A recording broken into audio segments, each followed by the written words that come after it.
Yeah, mute button. Hello, folks. Welcome to Thursday night telling tales. Welcome to a bit of Wicked Ones. Been a little while longer than we would like since we run Wicked Ones, but tonight we are back on.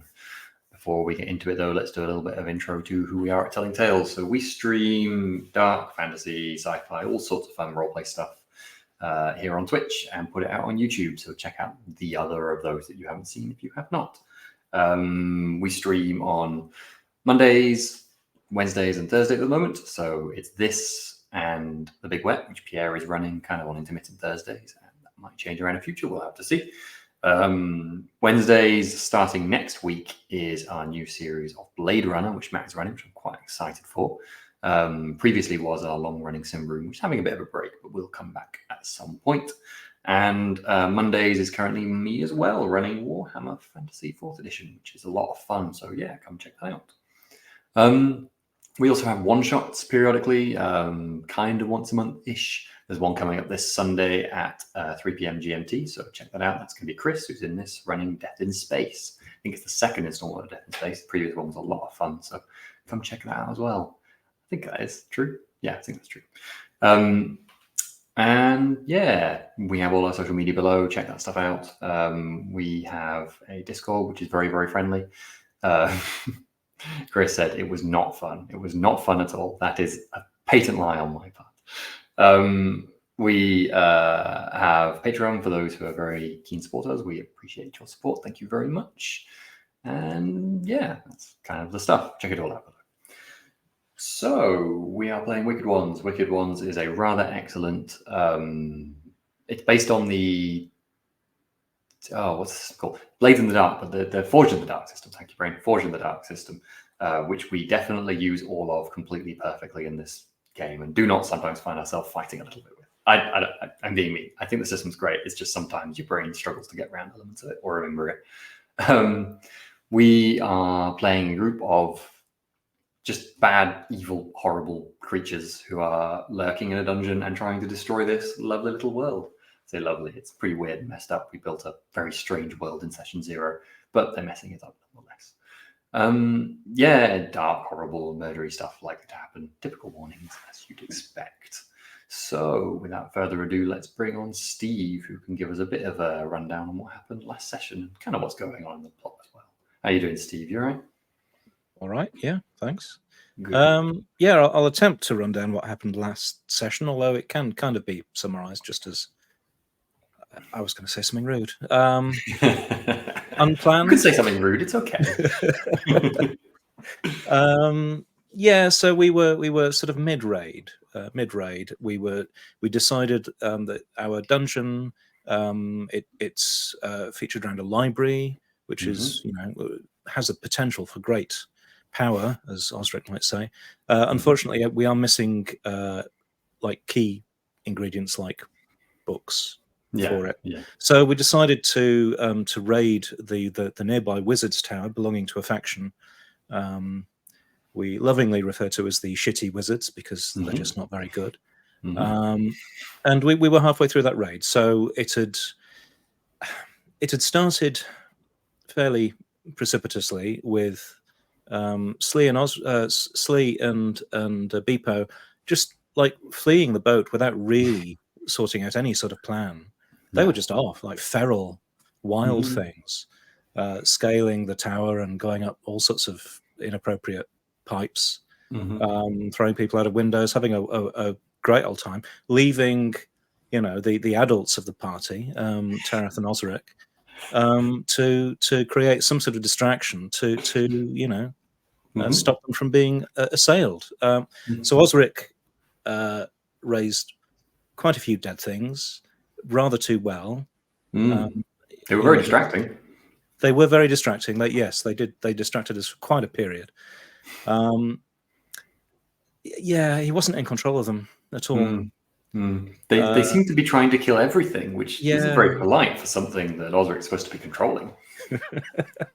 So essentially, Tarath whipped out a plan B and managed to dispel one of them with an anti-magic bomb that he got off Beepo.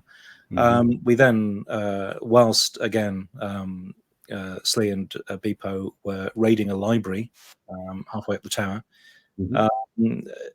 We were looking for interesting things in the foyer, essentially. It's fair to say Tareth was having a very good time. For some reason, don't know why, who can say, Osric had got it into his head that the most valuable items in this place were the things that looked least valuable, absolute tat.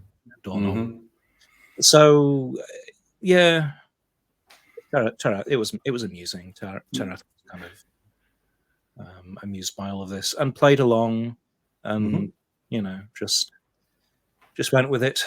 Fine until. So there's an adventurer illusionist that was sort of hanging around the tower as well, and the wizards had buggered off because we'd scared them off in the first 5 minutes, but started casting all sorts of rather inappropriate illusions, causing Slee to think that Osric had somehow betrayed them by calling up these skeletons, and then it kind of went downhill from there, really. I don't think there was ever a particular uphill in this journey, but I agree that it did go downhill. Yeah, names were called. Garots were, I think, poison was spat. Garots were drawn, and this was all each other. Yes, and Osric almost extracted Slee's skeleton before he could be distracted any further by being set on fire. As you do. Yeah. And at the end, the whole, wrapping the whole thing up, we did manage to kill the illusionist eventually. Essentially, everybody went their separate ways. Slee catching up with Osric in the disappearing canoe. Beepo just walking through some sort of magic door, leaving a number of his their kobolds behind. And yes, Tareth was left to find another boat on the island, carting back the remaining kobolds. There we are. Yep, indeed. So fun times all round, I think. How is Tareth feeling about all this, do you think? A bit tired. It's as I've said before, really, it's one has to be careful with when you create fabrications, when you tell lies. Not to put too fine a point on it, they can get out of hand, and perhaps the fabrication that Beepo had placed into Osric's mind, perhaps it wasn't the most appropriate for a smooth running raid. While entertaining, perhaps not the most convenient thing. No. So I think Tareth is kind of, there are lessons to be learned. So I think it's going to be valuable if we all get together and Tareth can explain precisely where everybody else went wrong. Yes, that seems very appropriate, I think. A good talking to would definitely make things better. Oh, I love Tareth's character. It's such a manager. It's so funny. It's like the most evil of all. Oh gosh, perfect, cool, okie dokie. Well, let's bring on Sam then, the aforementioned Osric. Hey Sam. Hey guys. I feel like Osric's probably still feeling a little bit bruised after last session. Is that fair? Osric's definitely not happy with how the raid went. I think it's fair to say. Probably gets home and thinks wasn't my best work, but onwards and upwards, I guess. Have you come out of your room since? On the upside, at least you did get some fantastic artifacts. The umbrella stand. Oh gosh. Osric is probably, he's an evil person, so I doubt Osric is like, wow, I really messed up. I'm sure he's just like, everyone has betrayed me, and it's everyone else's fault. I did nothing wrong. Absolutely. Even those skeletons were probably because of something they did to you. Yeah, exactly. It's probably more of Beepo's bloody magic or something. Yeah, makes perfect sense. I just want to say this, just to put it out there for role-playing Osric. At some point, probably during this session, when you have stuff going on in the dungeon, Osric will realize that the flagstone and I think we had like a doorstop or something, and the umbrella stand are completely mundane and not magical. Do with that as you will. Presumably, you're not going to say that to the other characters. I think that might have happened at the end of last session, if I'm not mistaken, while he was rowing them back. But I think he's still, maybe he'll eventually enchant them so they're you know, Yeah, and then you I'd be can like, prove to everyone else. I how told powerful you. really were. Yeah. I like it. That seems like the best fuck you to look at the other players. Cool. Okay, let's bring on John. Hey, John. How's Slee? Slee jumped back on the boat, right? Yeah, Slee climbed back on the boat, not to apologize, but to not kill Osric. Which, in Slee's front, is practically the best apology that could be received. Yeah, pretty much. Yeah, Slee's doing pretty all right. They got a treasure and they got a fancy book. Got 2 treasures and a fancy book. 2 treasures. Because you've got a treasure at the beginning, then you got the book, then you got a treasure in the cellar. Did I get treasure at the beginning? Yeah, there was a treasure at the beginning. I can't remember what it was, but there was definitely one before the library. I can't remember, but I had it noted down. 2 treasures in a book. not arguing. So maybe you'll choose to beneficently share your treasure. Oh, who am I kidding? I love. Isn't it great to have a game where it's like, oh, we've got this treasure, guys. We should. No, we're not sharing at all. It's mine. I don't care about you. It's kind of. I do also. I want to write what I feel was an injustice against Slee's decision making earlier. Slee didn't just think that Osric had betrayed them because the illusionist was weaving magic and spreading lies. Slee also, mostly thought that Osric had betrayed them because Slee opened the front door and one of Osric's skeletons immediately tried to kill them. And of course, Slee just assumes that Osric is such a powerful and in control necromancer that would never be a mistake. I do like this circle of logic that basically does point the finger at Osric to be, well, you must have done it deliberately then. Because you're a really good wizard. Otherwise, you have to argue you're a bad necromancer. It's definitely a pincer move, I think, that one. Yeah, almost Tereth-like in its strategic. Cool, let's bring on Chris finally, who plays Beepo, the absolutely deranged monster. How's Beepo doing after slipping through this portal? Beepo is very tired and a bit worn out. I think not disappointed in the work because a fire was started in a library full of magical books, and that can only lead to good things. Yeah, I think that's pretty fair. But I suppose somewhat concerned in the back of their mind that there is a competent spellcaster on the field now who we haven't managed to kill yet. Who's that? The illusionist. The illusionist. No, we killed her. Tereth killed the illusionist. Okay. Yeah, fair she enough. did. Job she done. died. No problems then. I can't remember who it was. Who was it who threw something? It was me, wasn't it? Yes, I threw ash around, and then Beepo threw some sort of something figurine. That like basically broke her leg, and then Tereth just smashed her head open, walked up and smashed her head open, and that was the end of her. You did defeat the illusionist. It was a level 2, but to be fair, she was pretty formidable. So, and drunk as well, I believe. She was drunk. Yeah, she was drunk. So it was a bit unfair. I did play off that some of her things didn't work perfectly because she was drunk. Now, I did have a little note. Your walking sideways through the portal to the mainland was pretty badass, Beepo. However, the goddess Malawa is going to ask a secret for you for this boon. So what secret that Beepo has for themselves might be traded in exchange for this rather convenient perfect exit? Oh. I can give you a moment to think about it if you like. Yeah, please do. I could give you something fast, or I can give you something interesting. No, I'm happy with an interesting one. I think how the answer you give will impact on things, your relationship with the goddess, perhaps. I just wanted to play off that a bit more because I thought that was quite a significant piece of magic used at the end of last session, and it kind of just disappeared. So, cool. Okay. We are cutting basically straight back to the dungeon because this game doesn't have you traveling and stuff unless there's something key going on. So we have just done a raid, which was successful. You did get the things that you sought to get, so there's that. Here we go. Raid, goal, target, so the raid, choose raid. Blowback. This is the section I'm looking for.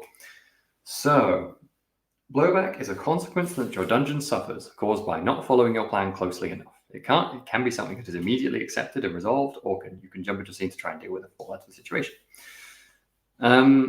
Your plan, your raid plan was trickery. Now, how do you think the trickery went? Tell me how you thought the trickery went. Well, we got rid of the wizards. The wizards did believe that their doom was approaching. And that's true. So they fled. I mean, was it trickery or was it just accurate, though?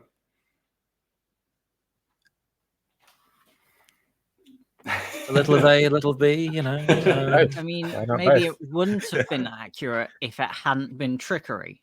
Yeah, As in, if we hadn't we gotten hadn't half the tricked wizards out them. the way, yeah. then I see maybe what you it would have mean. gone I see what even you worse. I posit that the real threat in the tower perhaps was not the wizards and was in fact the level 2 illusionist, who you did not succeed in any trickery against. Is not the greatest of tricks violence? A poker through the head.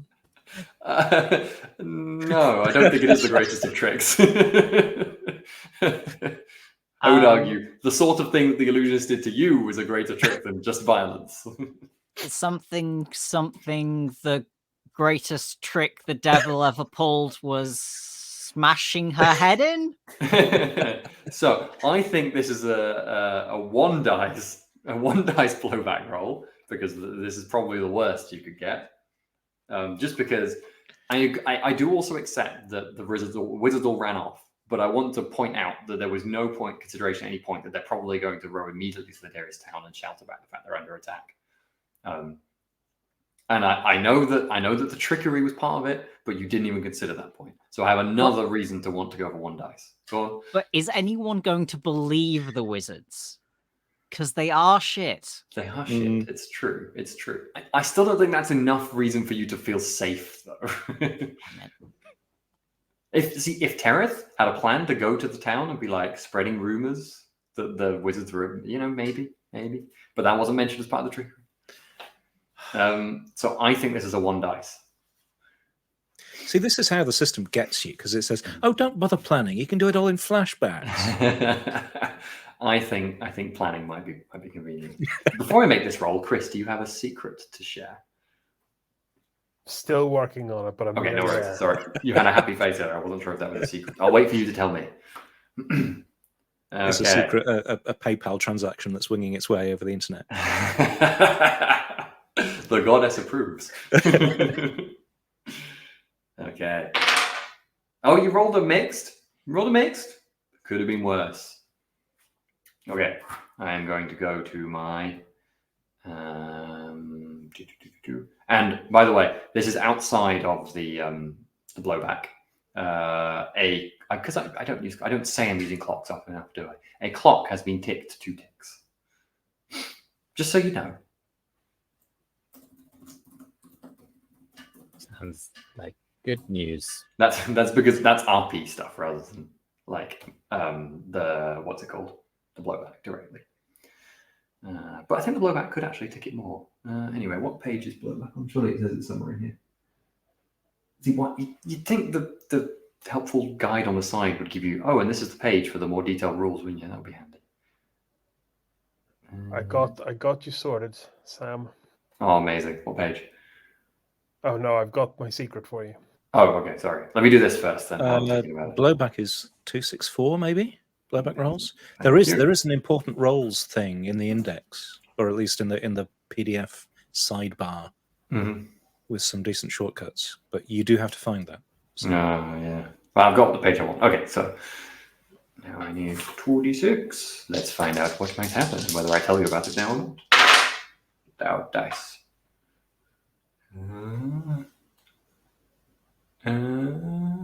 That's boring.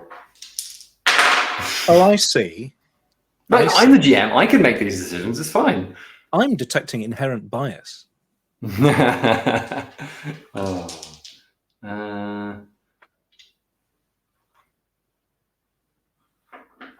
Okay. Yeah, that's good. Yeah, we can have that. Sam, as the GM, it is in your power to lie, but you usually don't have to tell us that you're lying. No, but it's funny. This is true. Yeah.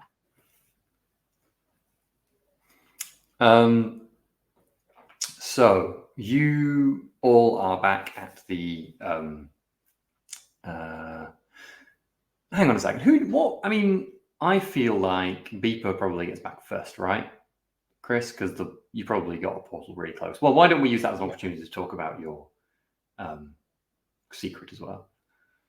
So, on stepping through the portal, maybe because we've been handling a lot of books today, people had a rare moment of clarity that flashed before them, and they remember fleeing the previous dungeon as it was collapsing around them, and being entrusted by their master of the occult arts to carry a small satchel of books with them.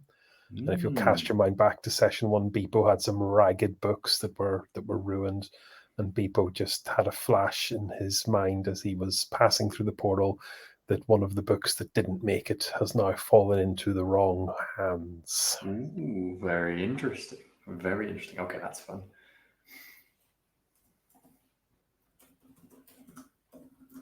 Okay, let me just make notes. Sorry. I might have fun playing with that. Thank you. Okay. They don't Sure, call that me was occasionally useful Chris for nothing. So, Tereth, you were in the rowboat with the kobolds, so you're probably slowest back. The second one, yes. I think that's safe to say, isn't it? I don't know whether the kobolds are helping or not. They're probably not. So, I mean, helping, they probably do help, but it's one of those things where it's like, how helpful is their help? Yeah. If they're all in one oar, it's not going to be very helpful. Exactly. I think they're on both oars. It's just they're going in all directions on the oars. I think we also established that the rowboat wasn't big enough for all of the kobolds. So some of them are probably in the water, like kicking it along. That's amazing. Okay. I would like Tereth to make me the spotting roll that I've now forgotten. What is it again? Scan, presumably. Scan. Thank you. Yes. Okay. I have 2 in scan, 2 dice. I have no dark arts with which to add things, but it's okay. I rolled a 4 and a 6. So. Okay. Oh, you rolled a 6, yeah. You are being followed.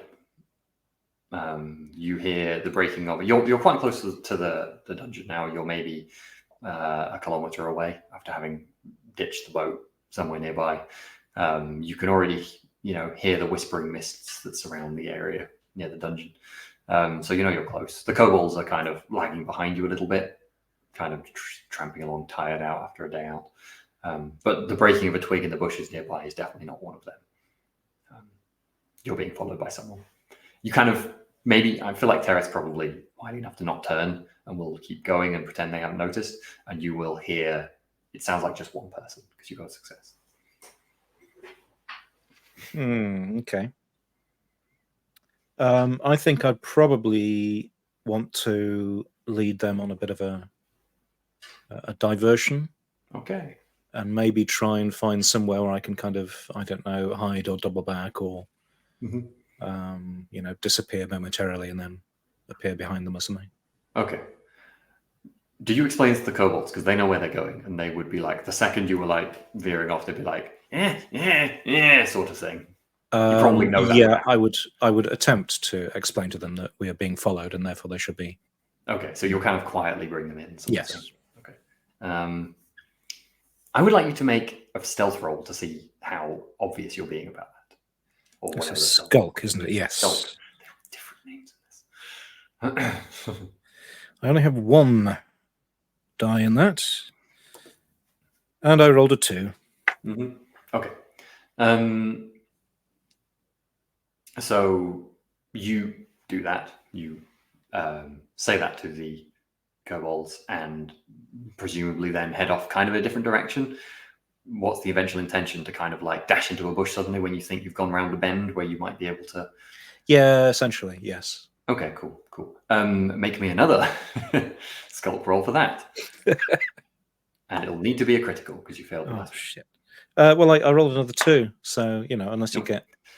Okay. The kobolds. The kobolds are kind of they know what's going on. They'll just kind of keep walking while that's happened. They're trying to like lead them off somewhere else and hoping that you'll catch them. You kind of dash away from them a bit, keeping the kobolds in sight. Maybe like 20, 30 meters into the dark bushes, and all of a sudden you feel a blade at your throat.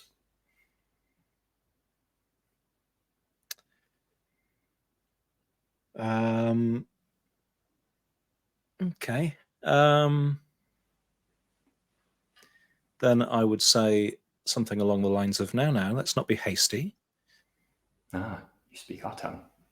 Take me to the Well, of dungeon now. course. I beg your pardon? Take me to your dungeon now, or I slit your throat.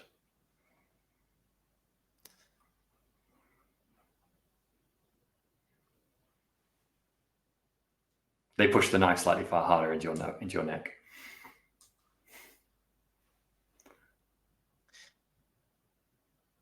Well, if you insist. The knife is removed from your neck. You haven't seen them yet. I think you could turn around if you like now. You have the freedom to do so, or are you going to walk? No, I'll turn around. I want to see who's... You see actually a kind of older woman. She's wearing dark green clothes. She would easily blend into the bush. She's holding a bow up at you as you turn, basically straight at your face. She stepped back a few feet as you kind of turn around. She's wearing a kind of simple metal helm, and she has a large black cape over her back. To your eye, she seems like some sort of ranger or a forest scout or something, but she certainly looks like she knows what she's doing. But she's on her own. By herself.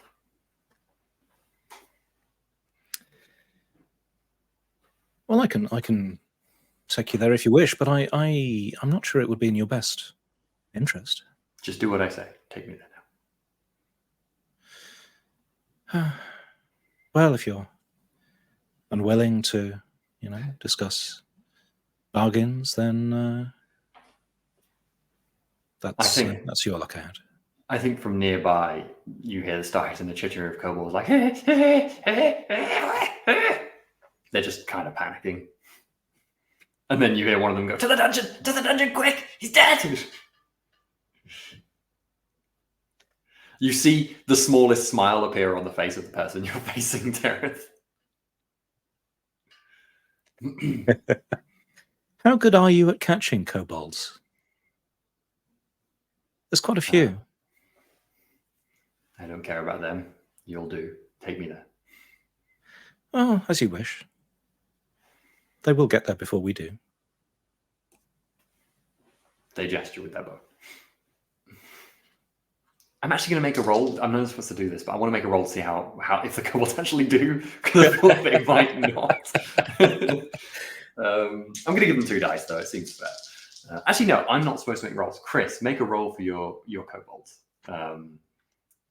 Just a 2 dice roll. I'm not going to ask for a skill. I think given the context, there's a fair chance they could make it first, but they're also panicking.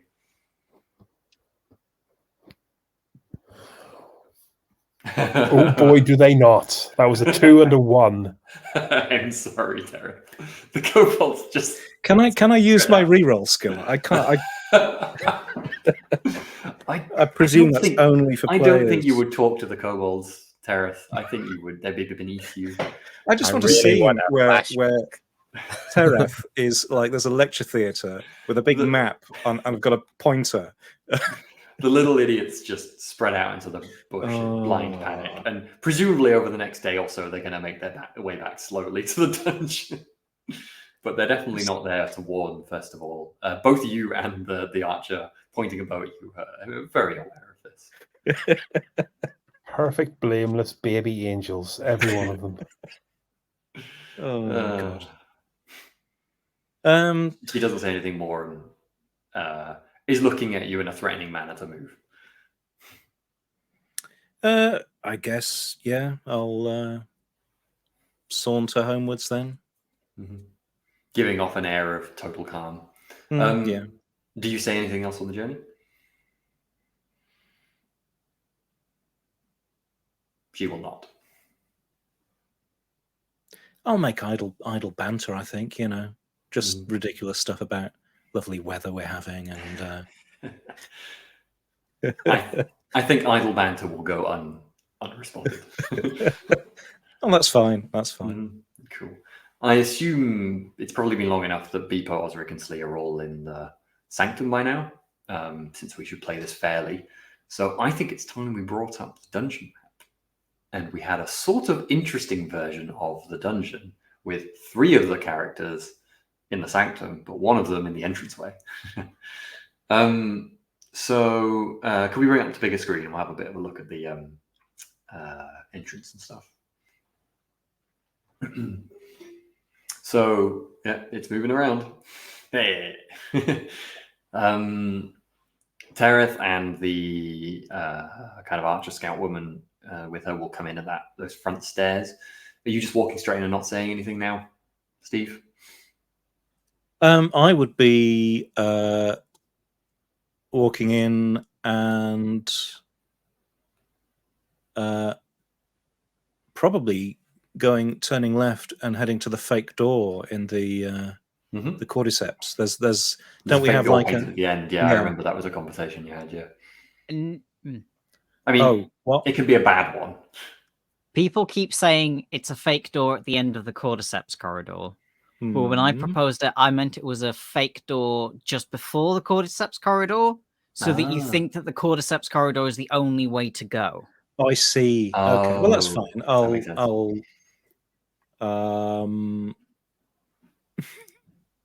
yeah, I'll just walk into the that's fine. Place. That's fine. This woman will stop as you walk into there and stand in the main hallway. Still pointing a bow veil in your direction, but has not followed you. She hasn't said a thing. You're not coming in? No. This is the way, not that. I'm no fool. Well, you've come on your own. Open the door.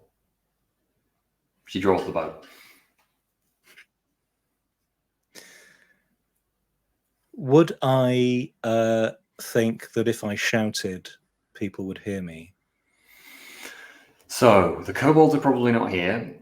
The body snatcher could be somewhere. I think there's also some chance that Osric would be in the library.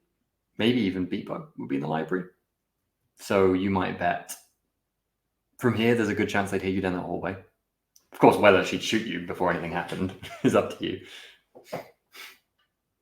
Oh, John, it is a sound. Stop it is a sound dampening dungeon. You're right. Yeah. You think Tara thinks probably not. Slitherax, of course, as well. The giant snake.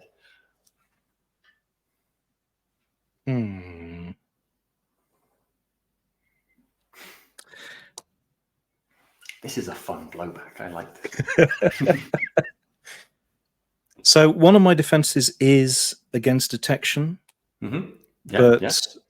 I'm wondering whether that could be, because obviously I have been currently detected, but is it something I could use to sort of slip away and then vanish? Yeah, I think so. You've kind of moved into a darker hallway anyway, so you could move out of the way into the darkness. It would be a test, but you could. I think there's a good case to be made, and I will give you an extra dice for your detection defense. Ooh. Okay. Yeah, I'll try that. Cool. Go for it. So I'm assuming that will be a skulk, unless you can make a case that it could be anything else. No, I suppose skulk is reasonable. Skulk with an extra dice for your detection defense then. Detection. Okay, cool.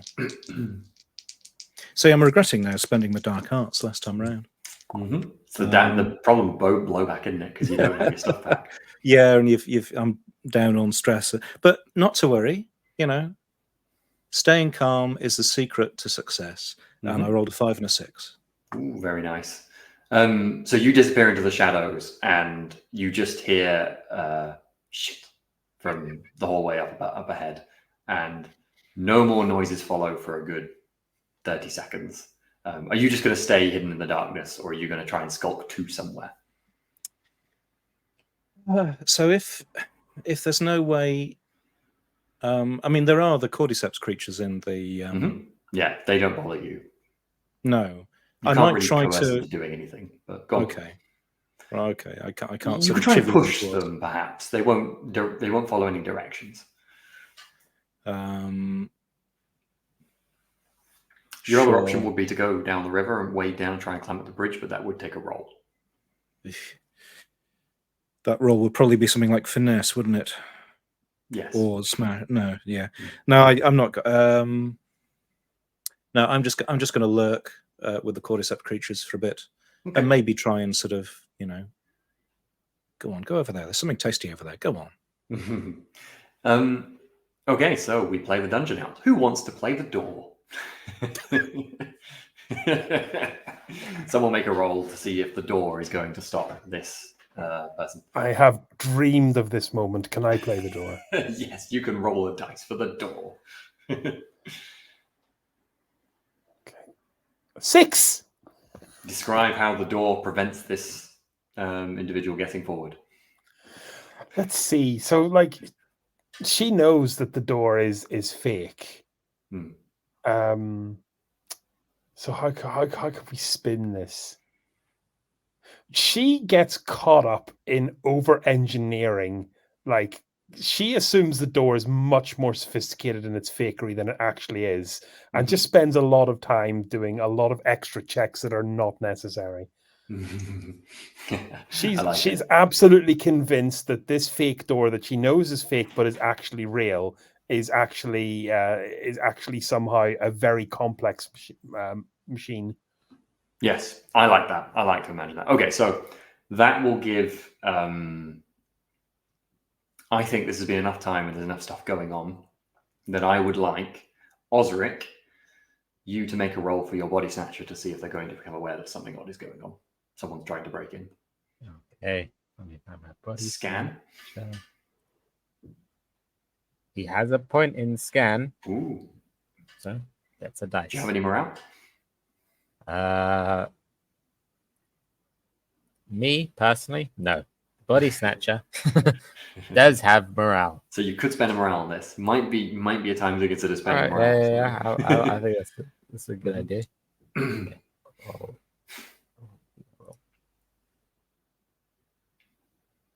That's a 4. So a mixed. A mixed. So I'm going to say the body snatcher hasn't yet noticed, but will notice soon. It's going to happen. But this individual gets one more turn, and they know the other way is trapped. They're clever enough, so they're just going to try again at this door because that's what it says about doors. They just slow them down and give a chance for things to happen around them. They will eventually get through. So roll again, Chris, for your door. Let's go. That's a mixed of 4. Okay, so this is just it takes them a little bit of time, and they kind of exhaust themselves a bit. Tereth has a lot of time here, Steve. There's probably a good 5 minutes now, and you can hear like a really rattling trying to get at this door. Still just waiting or trying to do something?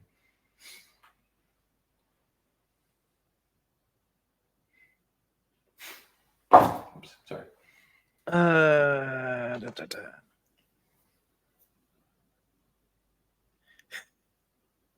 wonder.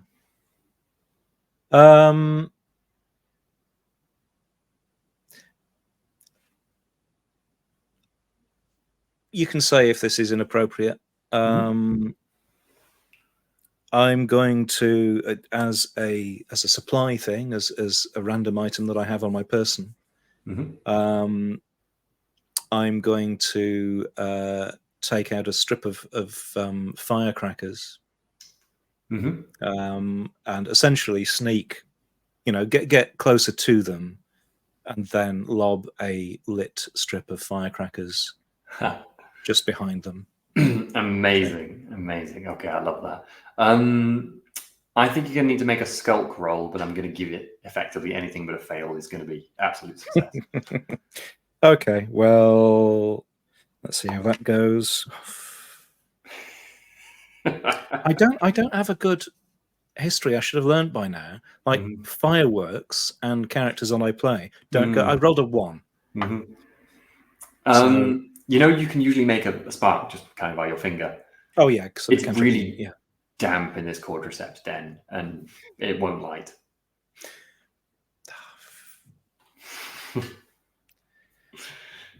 Okay, the door has been opened successfully by the hero raiding your dungeon. She treads briskly over that bridge, looking all around. Actually, Tarek, you probably get a slight view of her from where you are as she goes across the bridge. You don't think she's seen you because you're right down in the dark around the corner, but you're not sure. But she's definitely watching carefully behind her in case you're following. Osric, your body snatcher becomes aware. We should roll for where they are as well, actually, because they get the 2 dice. I'm going to roll for this, find out if they're in a good, a mixed, or a bad spot. That is a mixed, so they are in their lair, but they're not in a disadvantageous place. They're not like asleep or something. So the body snatcher is in Millionaire 1. What are they going to do when they realize something's amiss? I think go and try and find people. I don't know where everyone else is, but now remember, the rules are the minions deal with their sanctum. You know, you have to stay in your sanctum. Tereth is in an unusual situation here. You're above all this nonsense. Unfortunately, the kobolds are also away. But it's kind of balanced out because Tereth is here, right? So that kind of makes sense. Maybe you could Slitherax. I think yeah, true. I guess they would, in that case, I don't think the body snatcher is going to be like, I'll take this person, because that did not go well last time. I think they'd go to Slitherax first, and then to if there's any kobolds at all in the kobold lair, they'd go to their second. Maybe there's like a sleepy one who just slept right through the raid or something, who knows? Yeah. I think some, I guess, none have gone back yet. Okay. Well, we'll see. We can always have a fun thing. So I'm going to say the body snatcher is basically running through the library now, heading to Slitherax, while this person is at the second track. John, do you want to roll for the, hey, go down this tunnel track? Yes. So just rolling 1. That's a 3. And no. They look at the sign and go, and then immediately go towards the door. Dang it. But then they're like this against the door, like, ah. Sam, give me a 2 dice roll for this door preventing their passage. I'm actually going to use one of their moves now. That's a 6. Okay. So that will reduce.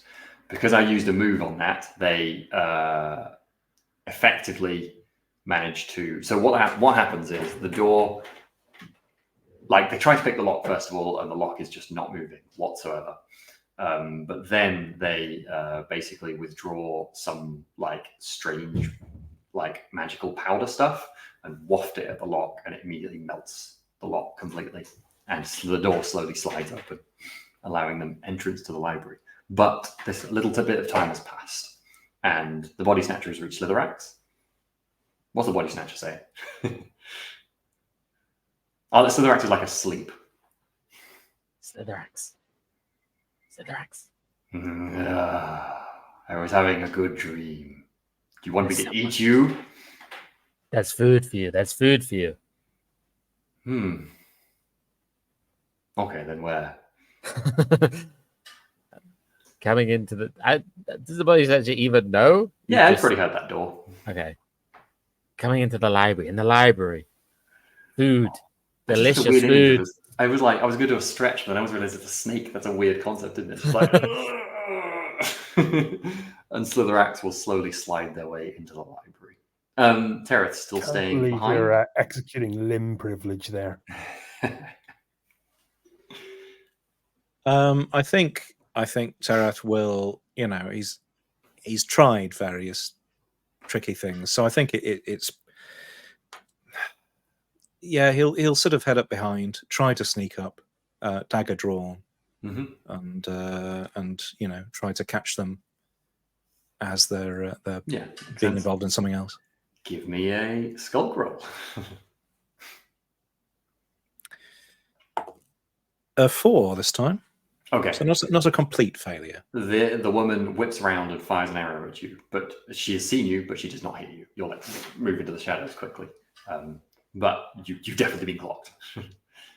But Slitherax slithers out from the southern dungeon pretty much at that exact moment. And you're kind of satisfied, Terrace, to see her eyes can I widen say, with fear. oh, right. Go on. Yeah. I was gonna say, like, if Slitherax is behind her before she turns around, I'd just love to say, "There's a giant snake behind you." Yeah, you can do that. You can do that. She actually does a whip round, and eyes widen with fear. There's no other response, but it's satisfying nonetheless. Who's rolling next? It's back around to you, isn't it, Chris? Give me a roll for Slitherax, and she's definitely going to use a move here.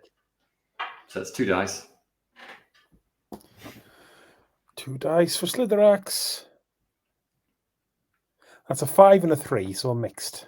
Okay, so that mix is going to be pushed down. So she fires 2 arrows at Slitherax. Neither of them seem to seriously harm Slitherax, but they're in such kind of fast succession that the giant snake is sufficiently worried about this interaction and kind of cows down a bit back into the entranceway and doesn't immediately leap upon her. I like to imagine the body snatcher is behind, like, go! At this point. Isn't that about right, sir? Yeah. Slitherax seems genuinely a little scared of these arrows, but, we'll probably try again. I would like to make a quick roll just to see what... No, I'm not supposed to make rolls. It's supposed to be you, folks. Which direction do you want her to go at this point? That would be my question. And then we see whether that happens or not from the library. I think, she's a woman on a mission. She's going to go straight ahead. Mm-hmm. She's got this place figured out. Which direction do you as players want her to go? As in, what's the most beneficial thing for the dungeon? I think the most beneficial, there's no other traps we can get her stuck on, so the best thing we can do is waste her time, so push her further in. I think pushing her south, because if she flees through Slitherax's chamber, then she might end up in the bat chamber and then the pit chamber and then go up in a loop. I'm gonna make the case that one's unreasonable because that would be fleeing into the maw of the snake. She's not going to do that. Yeah, that's a good point. She would go in any of the other directions but Slitherax's. I think the kind of winding tunnels is best if it's not through Slitherax. I think because then she can get kind of stuck in there behind Slitherax, and other people can come and get it. Okay, in that case, I will make a roll to see if that goes your way or not. It does not. She is going to head. That was the worst roll, so she's going to head straight towards your sanctum. And I'm going to give you. We'll give. Tereth can act, and we'll give Slee a chance to. Sorry, John a chance to roll Slitherax. I'm calling your character now. Although Slee would probably quite like to roll Slitherax, I feel.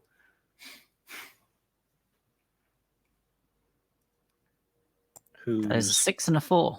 Mm-hmm. And Tereth, are you doing anything else, or are you lurking? You see Slitherax about to lunge as she turns. I'd like to try to make another attack, from the shadows, if I can. Cool. Okay. But I'll try to, I want to time it with Slitherax, so I'm not just being eaten. Sounds good. So let's have John describe what Slitherax does first, then. With a 6, that's a success. So she's heading straight towards the sanctum. Yeah, she's hoping she's got the snake cowed enough that she can dash out before it acts. So as the first arrows fall around him, Slitherax is going to slink back and make it look like he is retreating. And then she moves forward and stands before the passageway to the sanctum, looking for whatever secret passage or door handle we've got. Mm-hmm. And as you do, there's that perfect movie shot of the close-up on her face as she's staring at something underneath the camera, and the darkness behind, and then the darkness just sort of starts moving and Amazing. Changing, and then amazing. I love it. And Slitherax manages to basically bite down on her leg, and she, with a wailing scream, immediately whips around and stabs Slitherax in the side of the jaw. But Slitherax is quite big; it's quite a small knife, so it's probably not done that much. Slitherax is trying to pull her back away from the tunnel, trying to eat her. Tereth, now is your moment. Excellent. Yeah. Are we doing skulk again? This is again kind of like just a dagger attack. Trying to Skulk, seize an opportunity finesse, to. or the smashy one. Any of those, really. Oh, I'll go for finesse. Oh no, I won't, because I've got no dice in it. Choose the I was worst thinking, one, oh, Steve. That's not I could get practice XP, but you're so no. confident of beating this character. Yeah, but it's now the time. Mm. Oh, unless I can do something stupid like no, I'm not going to start trying to. If you succeed, you get to describe it. It's fine.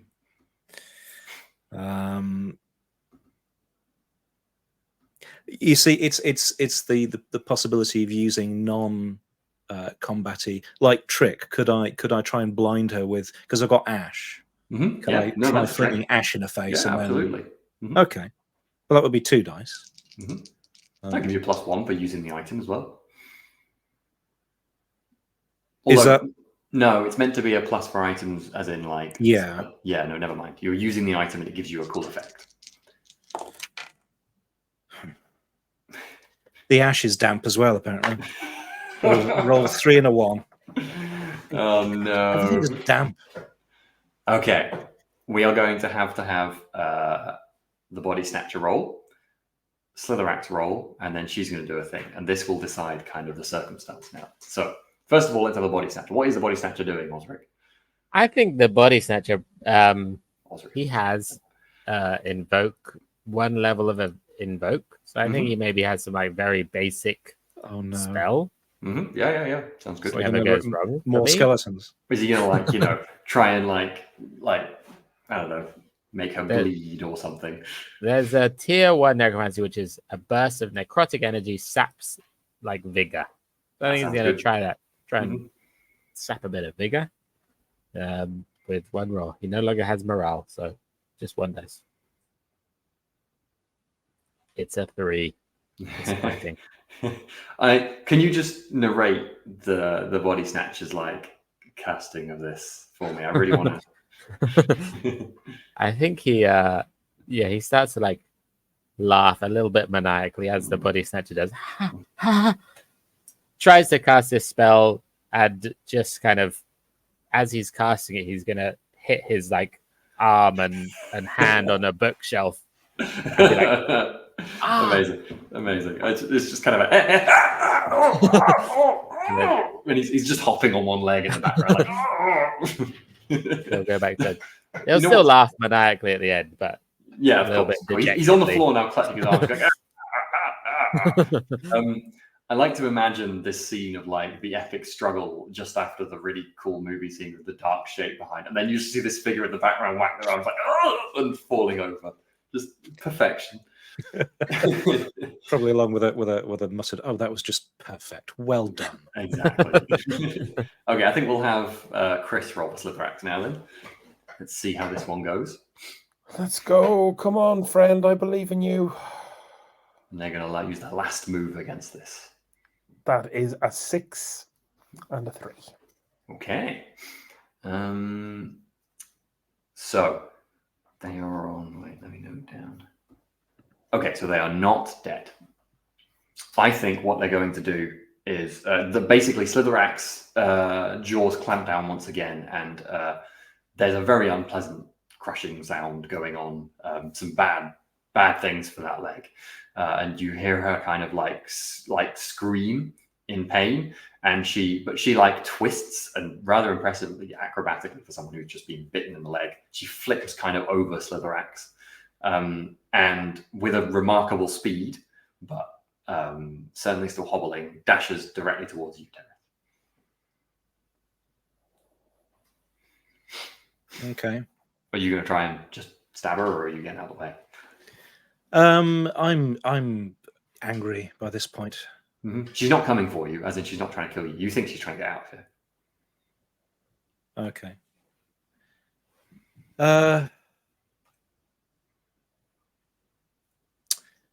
Yeah, okay. Then I'd probably say something along the lines of, "Go on then, tell your friends." Pathetic, honestly. What did you think would happen? What did you think would happen coming here on your own? Please. So To clarify, you're not going to stop there. No. I'm doing the big math thing. Okay, perfect. I love it. Well, you absolutely gain some a dark card for that. But the clock will be ticked further because she does escape. I love it. Amazing. I'll change that from ticked Clocks twice are good, right? to ticked 4 times. That's the thing that I got from all of the Blades in the Dark series, that clocks were always good. It couldn't be anything but good. Mm. And you have successfully defeated this hero. However, she does escape. He moves too fast once she's past Terrace for anyone to be able to catch her. I don't think the body's actually any stated, and Slitherax has only woken up on a cold night, so no one's getting after her. And she's very quickly out the front entrance. And you have successfully defeated your second hero of the dungeon? Yeah. That wasn't too bad. That was a fun little bit with Terrace in the forest, though. I enjoyed that. Can we... So many crap rolls. Can we briefly cut to an image of the sanctum slightly below ground where, like, Osric is looking over the books that we've got, completely unable to read any of it 'cause it's in the light tongue. Yeah. Slee is slowly swallowing down like a huge hunk of meat, just like, Beepo's, I don't know, sitting in the corner. And at some point, one of them just turns around and goes, "Did you hear something?" Nah. I love the idea that someone else goes, "Where's Terrace?" Nah. Yeah. I would also like to point out. Cards. I would also like to point out that Osric, actually, these books aren't all in the light tongue. Some of them are in the dark tongue. You can read them. They are magical tomes that are absolutely usable by you. Quite a few of them, in fact. Exciting. Very exciting. They're not. Has someone books. given me You can these confirm. books? Because God knows Osric did not get any of them himself. I can't remember who carried back books. It was most of the kobolds, but Slee had a couple, I think. The only one I remember specifically having was the Fire one. Magic book. Yeah. I may have also grabbed others. Osric, do you think? Hmm? Have you given that to Osric? The fire magic No, I book? won't give him the pretty one. Ah, I see. Yeah, I'm happy to say you picked up some other magic books that Osric is reading. The kobolds will be back soon with magic books anyway, and some of them are definitely in the dark tongue. Okay. Osric's been slightly cheered up by these magic books. To read them. I have spotted this potential conflict of interest with the whole, Keeper of Secrets thing versus library thing, where, having somebody in the group who likes to set fire to libraries. What could go wrong? It's fine. There we go. Found it. Lurking Calamity. Okay, we are into Lurking Phase. So, PCs grow through recovery. At the beginning of each Lurking Phase, the following happens. All stress clears. Shock clears. I don't know if anyone has shock. I think there might still be a bit of shock around. I'm not sure. I was shocked, yes. Bloodied conditions all clear, so you are going to live. And remember, I think you already got your XP for being bloodied if you did. I think Osric did. Anyone who's used their supply gets it back. I know some people did use items. Use defenses, so that broken door and everything is back. As we clarify, you don't need to spend time repairing. Once per cycle, abilities, items, and rooms refresh, and your dungeon attracts a creature if you have an empty lair. I don't think you do have an empty lair. You've only got the one. No, you've got the Bat's lair, the Quadriceps, and the Slitherax, all of which are still there. None of them have been defeated. So they are all good. Loot rolls. Loot was acquired by Slee and... who else? Someone else had loot. Terra. So Slee, you had 2 loot. Do you want to roll 2 dice? And Terrace, roll 1 dice as well, because if you get 2 successes between you, you could combine them. It's possible to do that. Okay. The thing I got was a treasure. I don't know. Yes, that's a loot dice. Sorry, I should say. I got 2 4s, so double. I also got a 4. Okay, so can we get anything for 3 4s? No, it has to be a full success. So you both gain a gold. Wait, did you get 2 4s, John? Sorry. Yeah. Yeah, so you get 2 gold. Cool. Wait, no, a mixed? No, that's not how that would work. You got a mixed success for 2 dice. So sorry, it would be 1 gold. I'm getting my systems mixed up. because that doesn't change how mixed. You don't get two mixed successes. You just get a mixed from that. See what I mean? But gold is good. Gold is good. When you count loot, each die roll gives you blah blah blah blah blah blah. I've done that.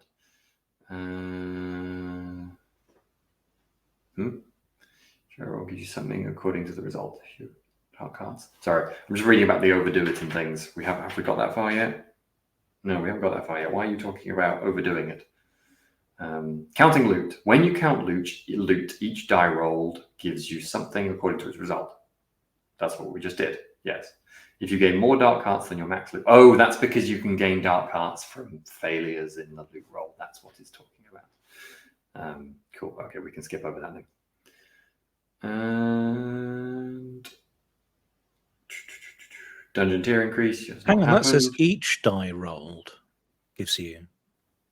Oh yeah, it does. Sorry, it absolutely does. It absolutely does. So John does gain 2 gold. Not bad. I read that out like twice, didn't I? Dungeon tier is not increased. Downtime. So we've got downtime actions. Where's the bit about the things where you do for your, recovering your dark hearts and stuff? Because you do the, your vices, don't you? I'm trying to think about where that comes. Because the treasures and the loot are different things. The treasures are like the items that I got when I did the last. I need to go to the loot section. Yeah, it's on 256. Thank you. So loot is tracked by the GM throughout a raid. You start at 0 die and add dice as follows. Sorry, that's what was confusing me. Okay, so you take a plus die because they were a higher tier than you were. Take +1 die for +1 for a target belonging to a faction. Okay, so you got 2 dice because it's equal to and 1 stronger than. So you got 2 loot dice. +1 die for each source of good loot you grab. Now this is separate from the treasure. Okay, so you did get the books, which is you got good book loot, so you gain 1 for that. I don't think there was any other obvious big source of loot. You got a rowboat. That's not that good. No, it's pretty much just the books, I think. So +1, so that's 3 dice. Oh, +1 for each adventure you take out, 4 dice. Very nice. Hang on, I've got a total of 5. Take Whoa. +1d for a target belonging to a faction at least equal to the dungeon tier. So that's 1. Take 1 for each tier the target faction is above the dungeon tier. Yes, which is that 1. Just 1? Which is okay, then yeah, that is 4. I had that one. But we've done 2 adventurers, haven't we? That was not during the adventure, okay. And you didn't kill that adventurer and keep them in your dungeon. If you kept them in your dungeon, you would have gained loot for that too. But because you didn't kill them. Well, if you'd said that, yeah, just Terry's choice. I mean, you know what? I am going to give you a bonus fear because it was bad in every way for you. So I do quite like the kind of badassness of being like, but fear ? Okay. Okay, and I've got 4 dice, and then what do I... It immediately stops talking about what you do with the dice. It does. That's not very helpful. Let's go. But then there's the loot roll section, which is so on this page is separate from the 234. treasure thing, isn't it? Why did they separate it? I don't know. Because there is a separate treasure thing for like you've picked up individual treasure. So I think the treasures you got are nothing to do with the loot rolls we just did. My apologies. So if you can undo the gold, we've got mixed up. That sounds good. And those treasures are instead going to be items. If you remember, like getting cool items and stuff, that's what that mechanic is. Sorry, folks, we got mixed up. So, cool. Just to highlight, the book also talks about good loot, which is a thing better than loot, but less than treasures. So bear that in mind that you can throw that at us at some point. Yeah, I think that was when people had expressly searched out sources of good loot in the raid. Like, so perhaps that red book would count, but that's kind of a treasure to me. So, my God, wishy-washy definitions. So each player individually rolls these 4 loot dice, don't they? That's how this works, I think. Yes. So each player rolls 4 dice. Tell me whether you get failure, mixed success, or multiple successes. Oh no. Would Okay, you get folks? that's fine. I got mixed. Okay, so 1 gold for Slee. Also mixed. 1 gold for Osric. This is crazy. Mm-hmm. So 4 dice. I roll 1 4, and then the other 3 were 2 2s and a 1. People's dice be bad today. You But- also get a gold. Yeah. But then I'm trying to reconcile that against. We can talk about this later. Each die rolled gives you something. Yeah, so maybe you enjoy your revelry with the other 3 if the other 3 were But fails. then that would mean that you'd be pretty much guaranteed to overdo it each time. Wait, why would you overdo it? Because every dice counts as a thing is kind of what when you count loot, each die roll gives you something according to its result. Oh. Oh, in that case, I would get 2 mixed and 2 fails. Mhm. But yeah, I don't. Does that? I mean, Yeah. does that take you over your revelry into your revelry, John? Getting 2 dark cards. no, because I have 2 empty dark heart spots. So Oh maybe it's god, not no, bad. I don't. I have 2 full dark hearts. Yes, yes, that Yikes. takes me into I overdoing mean, it. if I'm looking for it in the main book, I've only seen it in my lurking. Yeah, thing here. it would also make me triple overdo it. I Oh, can't. that Like makes it can't be. Surely they can't. Okay, lurking. I'm going into the lurking section. Let's have a look at this properly. This has derailed everything. Oh well, never mind. Yeah, that's not the lurking section. Yeah, I love. I how mean, we've I'd already be done tempted to these house a few rule that times. as like if you fail completely, if none of like I would combine all the failures. You roll that each roll gives you. You can combine 2 And successes. then- And you critical. Chris is just smirking. Chris No has one's rolled asked me what 4 I've rolled sixes. yet. Chaos kobold. Oh right. Ugh. What did you roll, Chris? I rolled 2 6s. Amazing. I mean, it does say you roll each dice. So I think that means that you can also put this. It does say you also can put this into your minions. So if you have a spare morale slot, you can fill their morale slot with this. I don't have revelry. any minions. But if you don't have any minions, I think it's going to be you will overdo it.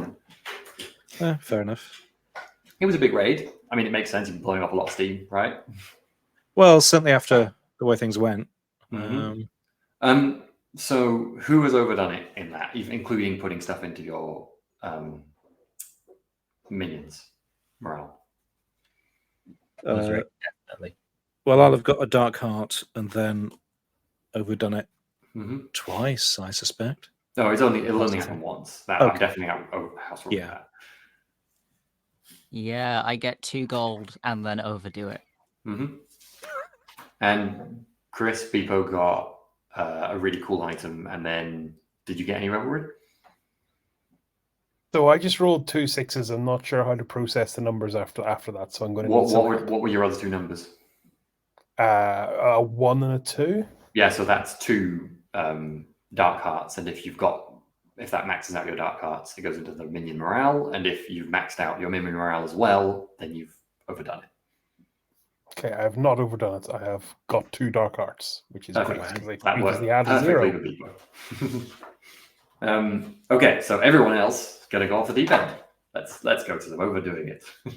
And Beepo also gets a powerful item for the 2 6s. Yes. And it does say the GM's choice. So I'm going to make a note. I might talk about that next session, if that's all right.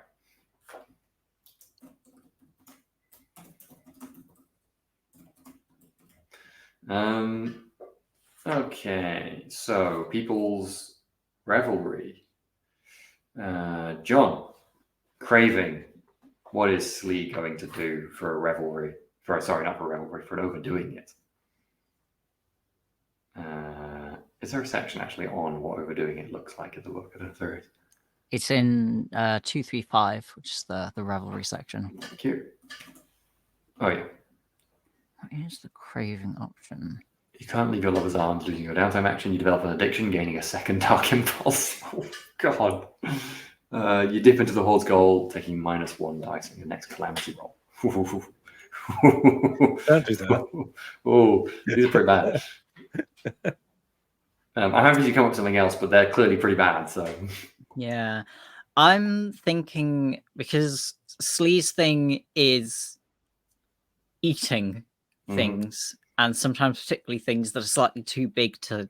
So I'm thinking either they eat something that's too big for them to properly digest before the next session, so they move slower or aren't as athletic, or they eat something that like I'm happy with the move slower. You can shock to guts if you like.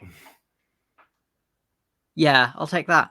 Shock to guts. That sounds good. I like. It makes sense as a craving in this context too, because I like the Slee doesn't eat it because they want to eat it, but because they're worried someone will take it if they don't eat it now. Tereth, your revelry is gambling. That sounds fun. I wonder what could possibly go wrong. The examples in the book are: you lose a piece of useful equipment in a game of chance. You find yourself in debt to a dangerous entity. Or someone you teach shows up during a raid to get revenge. But I'm happy for you to play with.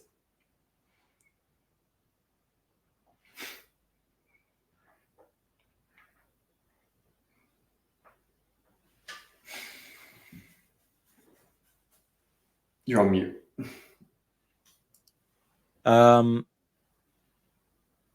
Yeah, I might. It's been a long day.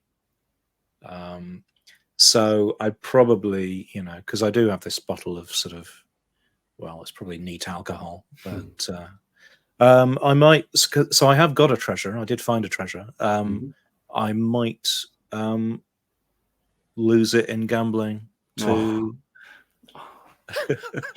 So painful. To Osric. So. Very well. No treasure for Tereth. Do I get a treasure? Do I now have a treasure? No. What? I'm a cruel. No. You can't give someone else a treasure. That's not how this works. What is going to happen is Osric, you I'll tell you what, you've lost it to Slitheraxe, not Osric, in Game of Chance. You have no idea what happens to it after this point. Sorry, Osric.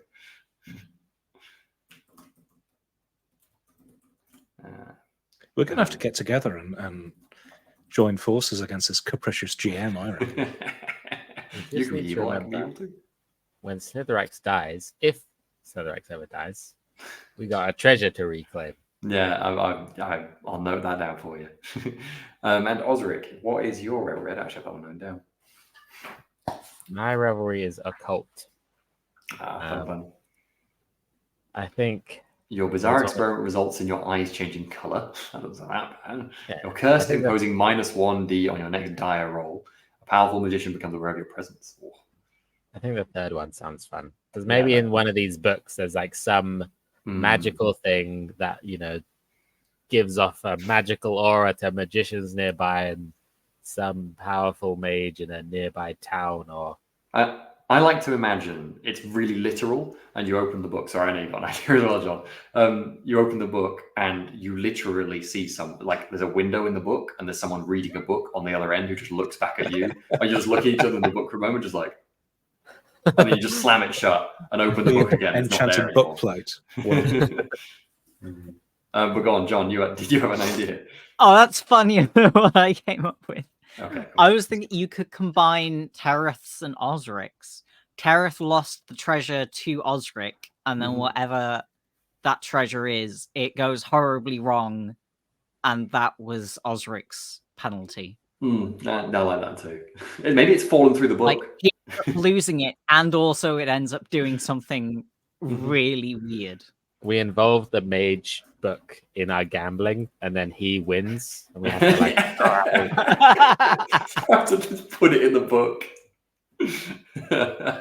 I've got this gambling addiction with a mage through a portal. Is book mage going to become a thing now? Oh God, it does sound good. Yes. Osric has attracted the attention of a book mage. There we go. Who knew even knows that they exist out of the book? Can we join forces with the book mage eventually? Can we join? Book mage doesn't seem happy with you. I wish I could replace Body Snatcher with Book Mage. Much better. Oh, that's so funny. Okay, cool. I think we've had all of our bad things happening, folks. So I think we're down. I think we're on to lurking other stuff. Downtime now, aren't we? So, has anyone got any thoughts on things they would like to do in their downtime actions? And let me know. I think some people might have some special things they can do. Go on, Chris. Sam's just gone off, and I kind of needed him, so I will skip for a second. All good. We'll wait a sec. Yeah. So this is folks who are watching Downtime. Is basically when players get to make changes to their dungeon, think about things they might want to do for their characters, acquire minions, for example, or do other things with their minions or for their minions. Maybe you haven't taken any prisoners yet, but torturing prisoners for information or trying to find information from places on the overworld would be other things to consider. Lots of stuff. Either of John, Steve, ideas what you might like to do? Go on, John. I do. I can't remember how far through the clock we are, but I think I would like to reinforce that wire trap we've got at the secret tunnel. I think we were 4 of 6 on it, but Steve had the tracker list on me. Yes, that was last time we did it. It was on 3 of 4. 3 or 4. Well, that's about the same.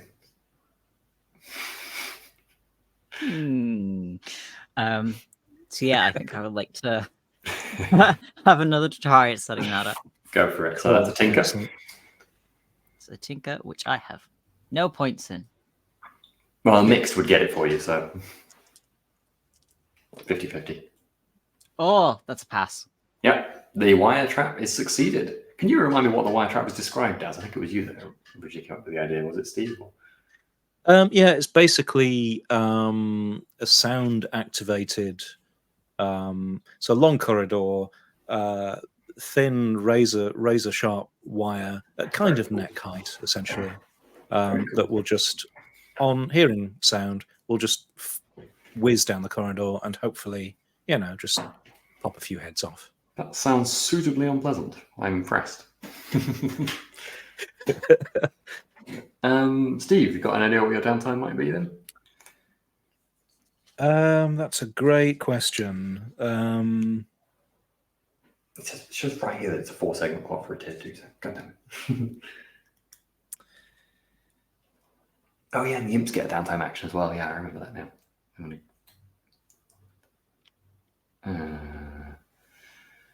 So we have 2 layers currently.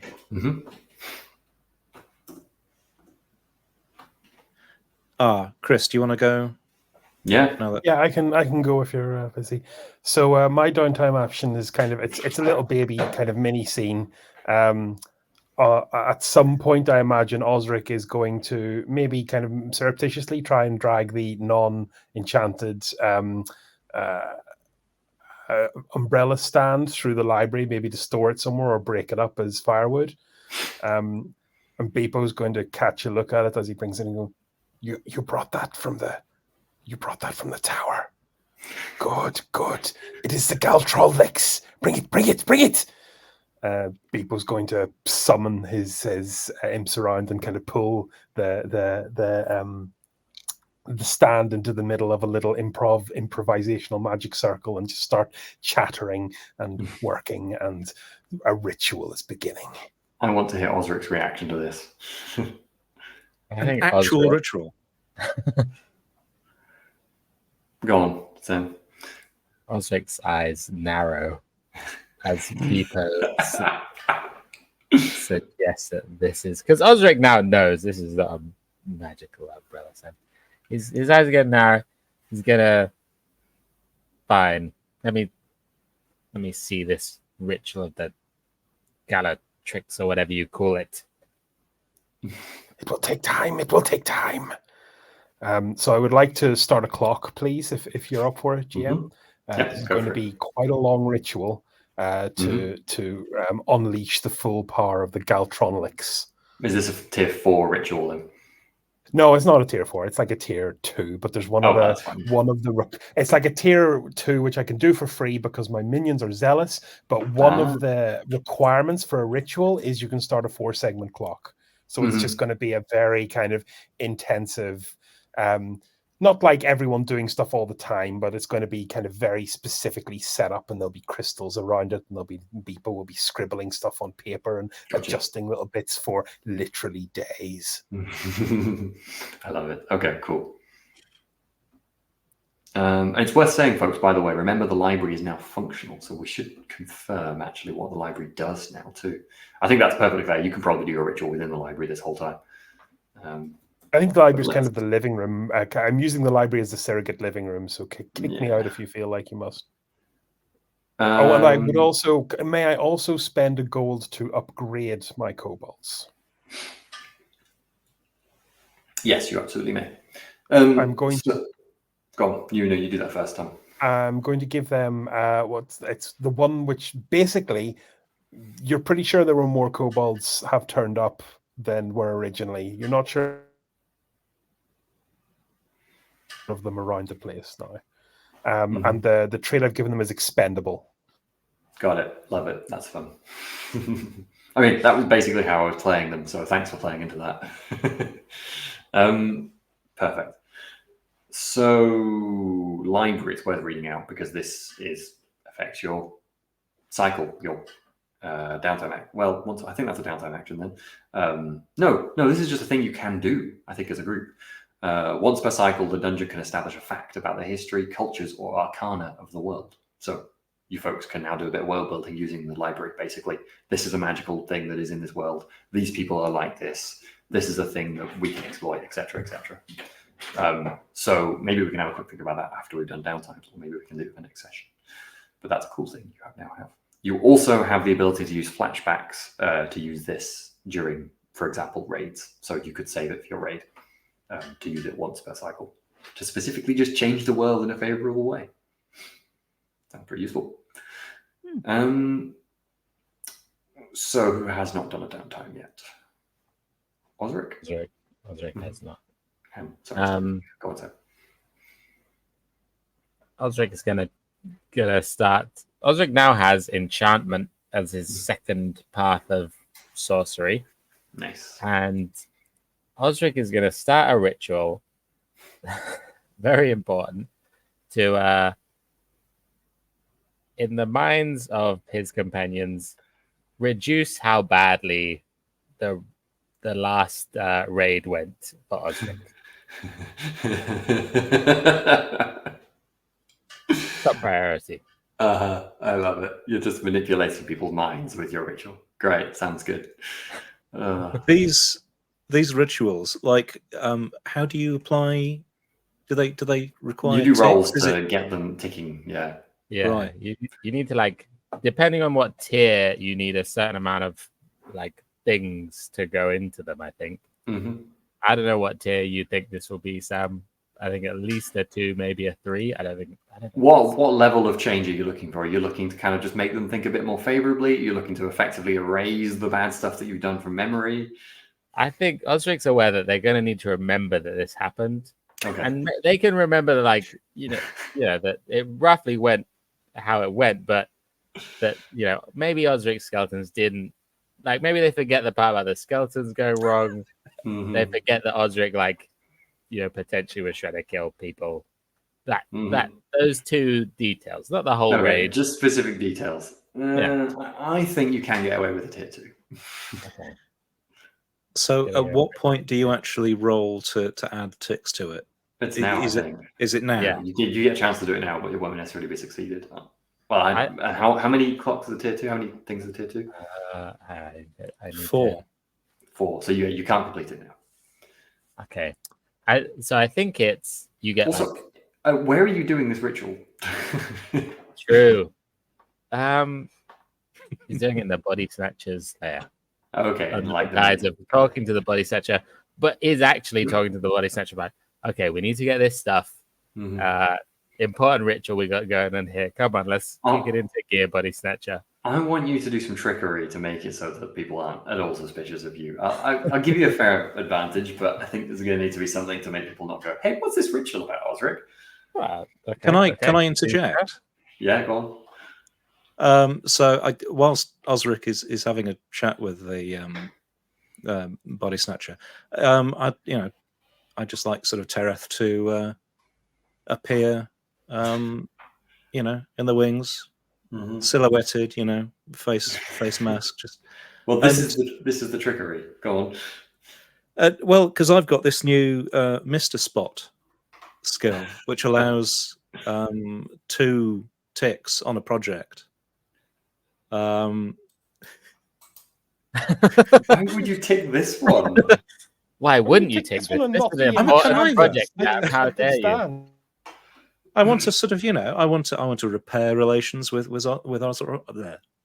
Osric, and Also, go on. go ahead. I was going to say also because he's contractually obliged to support whichever project is funniest for us to succeed. Like, that's it. He's a chaos demon. Like, you're such a chaos demon. It's true. So yeah, just maybe sneak in and compare notes and suggest a few. So I'd like to clarify. Tereth must know exactly what this is about. Sure, yes. If you're literally comparing notes to help with this ritual. Yes. But Osric, roll me a trickery anyway. Okay, I have 2 in trick. Not too bad. I'm going to spend a dark heart. This is important stuff. Yeah, fair. Okay. Oh gosh. That's a 6. Yeah, fair enough. So you absolutely keep this from Beepo and Sleep perfectly successfully. Osric, you're aware that Tereth probably knows what this is about and weirdly seems totally on board with it. Okay, nice. Good to have you on board, Tereth. We must keep the others, with confidence in my magical abilities. I think it's important for the group as a whole and for the success of this dungeon. Well, we saw what happened if we fragment.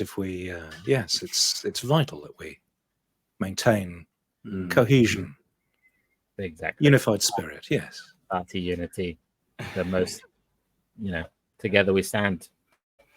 And make me that roll for your ritual. Okay. Can I don't even know what I think probably to do the ritual. I think the rolls are meant to be to do with like getting the components that you need. I'm going to say the first component that Osric would need would be something belonging to the people in the group. Like, just a small item. Well, Tereth just gives you them all. Immediately, you say that, and Tereth just has them. Tereth's just like offering them in their hand to you, and you're just like, nice, thanks. And that's where the two dice is. Okay, perfect. You are genuinely unsettled by this. It's worth saying. Osric is not entirely sure if Tereth is aware that this is going to affect Tereth's memory as well. But Tereth has handed you one of their items. Like, hey. Thank you for your help, Tereth. I'll remember this. He's such a chaos demon. How genuinely unsettling this is. I mean, it's a secret thing that they're probably all going to hate. Tereth just shows up and here, let me help you do this thing.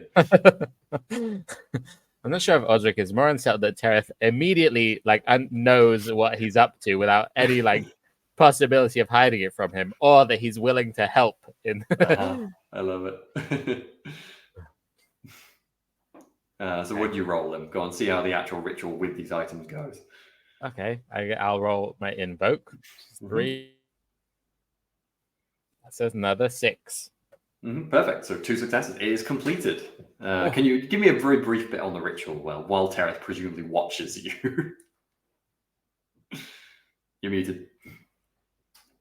I think the ritual's going to compose of maybe Osric and the body snatcher both doing some weird chanting as we burn these items of Beepo and Tereth in a flame somewhere hidden in the corner of the body snatcher's lair out of the way of Beepo and Slee, and chant some horrible arcane spell, and Slee and Beepo and Tereth sort of gradually feel that their memory of certain elements of this raid becomes just a little bit hazy. Like Why did we? What was going on when we all escaped separately? Like, why did we end up doing that? That was strange. We normally go together, but not ever really questioning what has, that anything is amiss.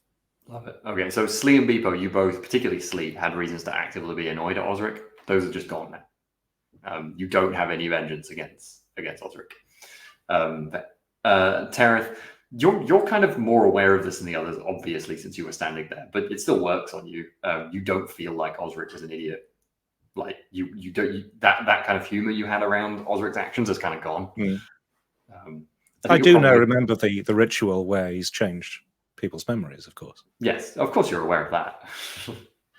But it would take a moment of thinking to remember. You'd be like, oh, that was different from how I remember it, if you see what I mean. Your instinct is not Osric is a bad wizard.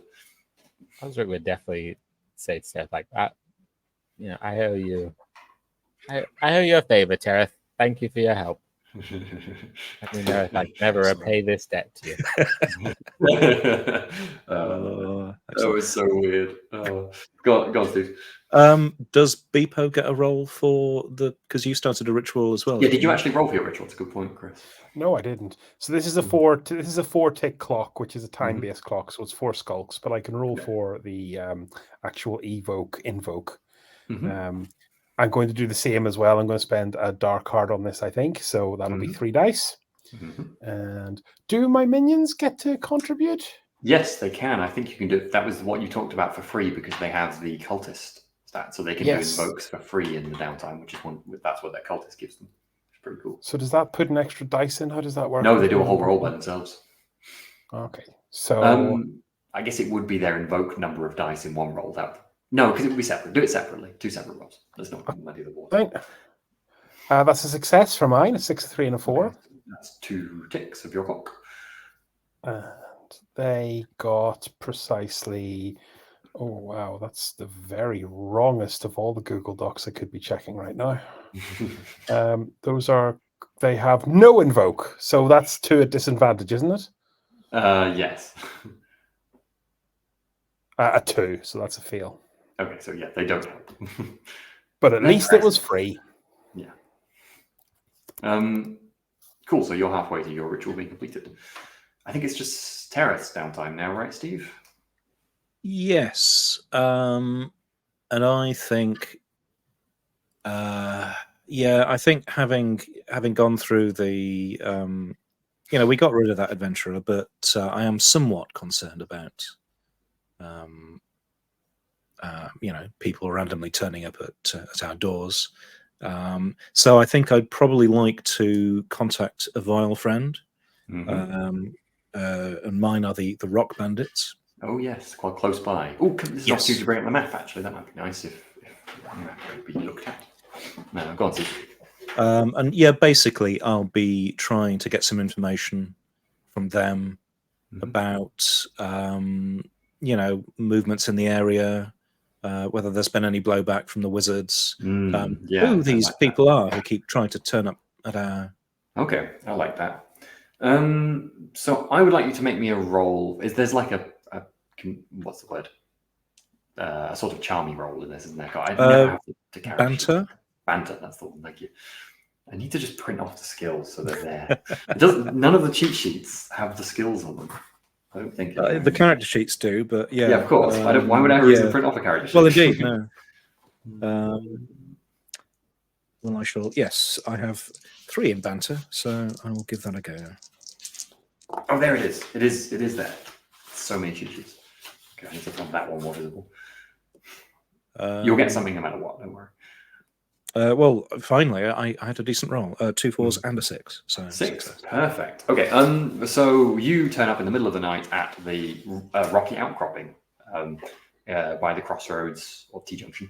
That's probably about an hour or two's walk from the dungeon. It's a misty, dark, grey night.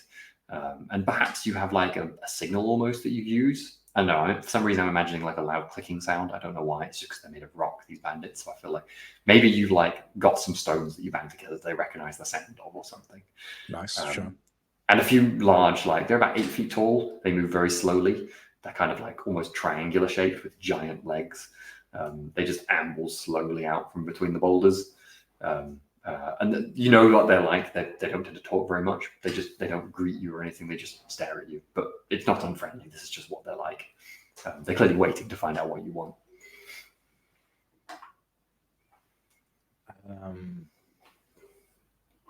I would, standard greetings, Mhm. even though they don't talk much. You get like one of them raises their arm slightly as if it's like, that's probably what you're gonna get.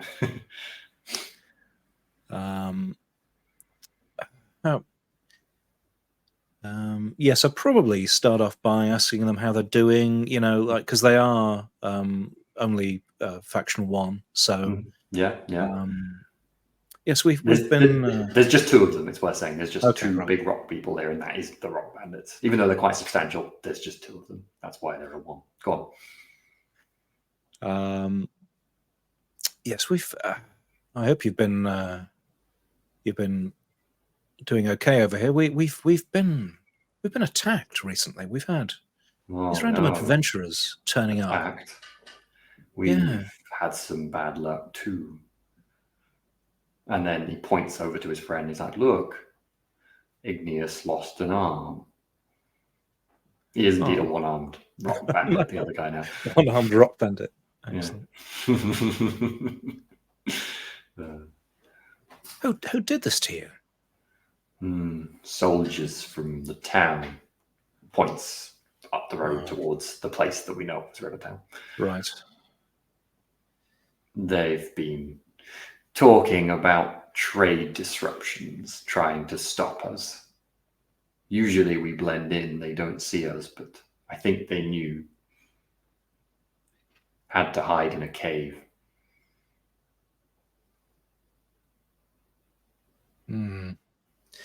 Yes, I wonder whether they're the same people who've been attacking us. We'll have to do something about that. But it's Rivertown, I bet.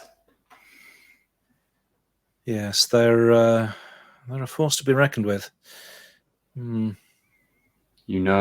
They have big walls, strong soldiers.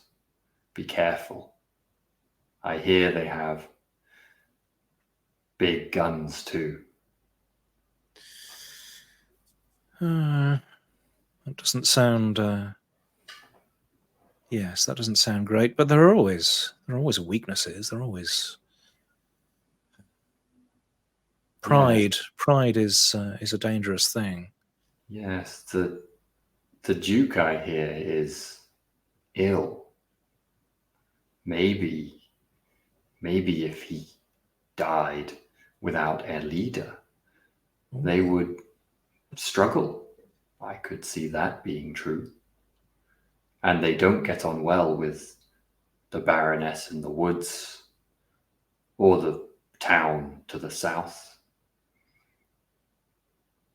Struggles could happen. Maybe it would be good for us. Yes, I like the sound of that. Yes. Don't know how to get to him, though. Well, you can roll success. Sometimes he goes hunting. Not recently, though, since he's been ill, but worth watching. Oh, and he likes his beer. Ah. I hope that's helpful for you. Perhaps we could arrange some sort of delivery. A special brew, perhaps.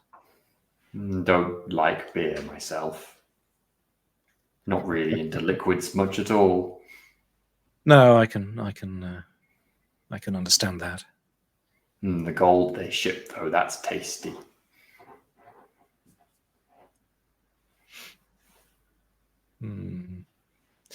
Well, perhaps I'll keep a lookout. Perhaps I can find something for you. That would be good.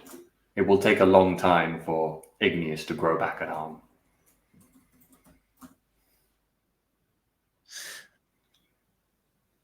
I'm kind of wondering whether this is just me being magnanimous. I have a gold. No. Do you think that's really, really something Terrace would do? I mean, maybe if Terrace saw like an advantage to it, I suppose. I mean, in terms of keeping us up to date with information, maybe, or you could try and use. I would say if you could give them a gold, and try and use it as a leverage to help them help you in something against Riverton. But you'd have to roll to see if you get that leverage. Sure. Perhaps that will wait until I've actually figured out what the hell's going on. Sounds good. You can go back to them. That's fine. You can make it part of a scene or a flashback. Sure, or something for a bigger raid. Worth remembering that. Okay, all of the things I said there, because I just made that up on the spot. Rivertown Duke, he's ill, likes hunting and beer. Was that it? Nice. I think so. Apart from, Igneous's missing arm. Igneous's missing arm. Yep, got that down. And big guns, I said. And possible conflict with the Baroness and Starvington. I do already have that down. That's in the town. Oh, faction, right, yeah. Yeah. That they don't like each other. Cool. That was good. I think that was pretty useful for you, Derek. I think that is all our downtime. So I think we'll end up the session there before we get into Calamity, because Calamity will potentially be a whole thing of its own. End the session there. And just got to remember to do XP. And the page for XP is, now I have noted it down. But my document is crashing. So I cannot, what? Okay, I've got multiple versions. Page 78? My document still hasn't loaded, but see if my PDF loads. Yes, thank you. Wicked XP. So, Wicked XP. You made progress on your master plan in this session. Yeah, I think you did. I think, you found secret things out that are going to move you forward. You've got your library going. At least some of these rituals might help. It's good stuff. You jumped into someone else's dungeon scene. Yes. I did. Steve, you definitely did. So you gained that one. Mm-hmm. Anyone else jump into a scene? Osric was kind of pulled in by Bebo. Osric was pulled into a scene. I think you deserve a point for that. Well, I was actually going to give the point to you, Chris, because you kind of did the. Yeah, I think Chris is more deserving of the point. Okay, I'll take it. I won't complain. Acted like a monster. Oh my God, Steve, you were such a monster with that terrifying. Yes, this is absolutely fine. I've come to help you. For some reason, the most monstrous thing we've had in the whole series is that weird. I'm totally on board with this ritual that's negative. Yeah, I really like that. It's really unsettling. Oh no, don't like. Anyone else things to suggest for being a horrible monster?